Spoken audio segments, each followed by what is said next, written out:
புதுச்சேரியில் அரியாங்குப்பம் தொகுதி முன்னாள் சட்டமன்ற உறுப்பினர் ஜெயமூர்த்தி பிறந்தநாளை முன்னிட்டு அவரது மனைவியும் காங்கிரஸ் பொதுச் செயலாளர் விஜயலட்சுமி ஜெயமூர்த்தி தலைமையில் அன்னதானம் வழங்கப்பட்டது. ஒரு சிறப்பு பார்வை.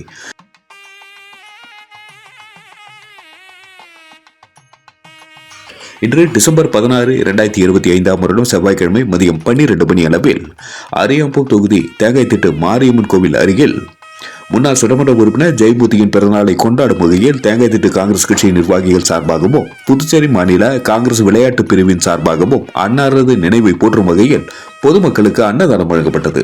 இந்த நிகழ்ச்சியில் முன்னாள் சட்டமன்ற உறுப்பினர் ஜெயமூர்த்தி அவர்களின் மனைவி திருமதி விஜயலட்சுமி ஜெயமூர்த்தி அவர்கள் பொதுமக்கள் 500 நபர்களுக்கு அன்னதானம் வழங்கினார். இந்த நிகழ்ச்சியில் தேங்காய்த்திட்டு தலைவர் கோபால்சாமி, அன்புமணி, பாலு, கருணாநிதி, முன்னாள் வட்டார காங்கிரஸ் தலைவர் சிவராமகிருஷ்ணன், சாமிநாதன், செம்பியன், சின்னராசு, கிருஷ்ணமூர்த்தி, குருமூர்த்தி, அருள், ரத்னவேல், ராமு, முருகன், அன்பு, பக்தவச்சலம், கணேசன், முருகேசன், இருசப்பன், உதயன், விஜய், சீதா, சக்தி, விநாயகம், நாராயணசாமி, காமராஜ், லட்சுமி, கருணாநிதி, பாபு, முருகன், ஆகாஷ், சரவணன், அன்பு, அமர், காமேஷ் உட்பட பலர் கலந்து கொண்டனர். நன்றி. மக்கள் மொழி செய்திகளுக்காக சரவணன், புதுச்சேரி.